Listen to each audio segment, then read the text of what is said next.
some of our customers, they're delivered to this person, get this, paperwork complete and leave. Some of our customers, especially some of these new, more advanced thoughts around EVs, are looking for more education, more consultative. We are an extension of them. We might even wear their brand at times, and then go in, to anywhere from simply programming a garage door, which can be a challenge for many people. You think about it from a consumer perspective, through all the way how should you charge this, and what are best practices to charge.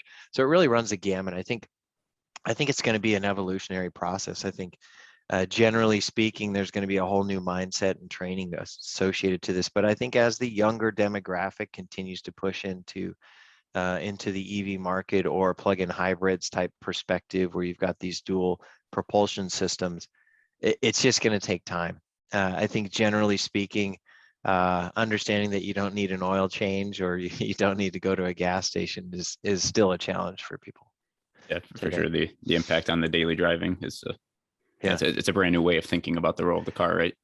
Yeah, and then associated to that, you've got this big challenge with fleets out there. So a lot of big businesses want to move to EVs for lots of reasons, like I mentioned, carbon footprint reduction being probably the primary. Well, how are we going to charge these? And when I'm a pharmaceutical rep, or I am a utility or a tradesman, and I take that vehicle home at night, because there are millions of them done every night, how is that going to work? I'm going to plug it into my home and then get reimbursed for the expense. That's going to be a whole new conversation that needs to happen, because unless that's solved, it's going to be a challenge for fleets to adopt. And this is a somewhat silly question, I think redundant, but I Sure. want to revisit this, because so you're talking about these topics about training, education, about adoption for fleet owners. And again, this isn't an industry that I'm an expert in by any means, but say you have an OEM customer who comes and they pick someone. If it was merely transporting a vehicle, I can't imagine ACERTUS would care about these questions, right? If your job's simply take this vehicle, give it to someone, you get paid, paid for that, then I don't think it should matter for in your mind. But it sounds like you guys have a bigger kind of concern or piece in this puzzle, and you're providing a service beyond just simply dropping off a vehicle and moving. Am I capturing that correctly? Or that's right. Yeah, it's like I said, what we're trying to do is provide consultative arrangements for folks that are new in the space. There are a lot of people in the industry, doesn't even have to be an OEM, think dealership groups and so forth, that are now trying to understand, how do I deliver to an end consumer? Because generally speaking, sometimes people don't want to go to a dealership right now, especially with COVID. So they need to have that delivery to home. Well, within that delivery to home, typically when you purchase a car, there's some sort of education, even on ICE vehicles forever, right? When you were going through your car purchase or vehicle purchase, there was some education. Hey, here's how you use the car. Here's how you use the entertainment system or infotainment system.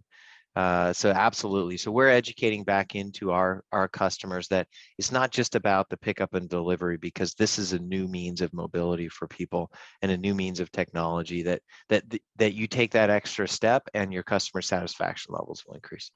And the thing there's education, it's using it correctly. It's also, I think this is critical, and back to what we touched on in the beginning, for actual implementation 3, 5, 10 years from now of these electrified vehicles. So I mentioned I get a plug-in hybrid. If I didn't actually understand how this propulsion system works, I can tell you I would have had I'd be having a terrible experience with this vehicle, because it's not obvious how you should be. Like, you have options of when you're using an electric only mode versus when you're using an ICE.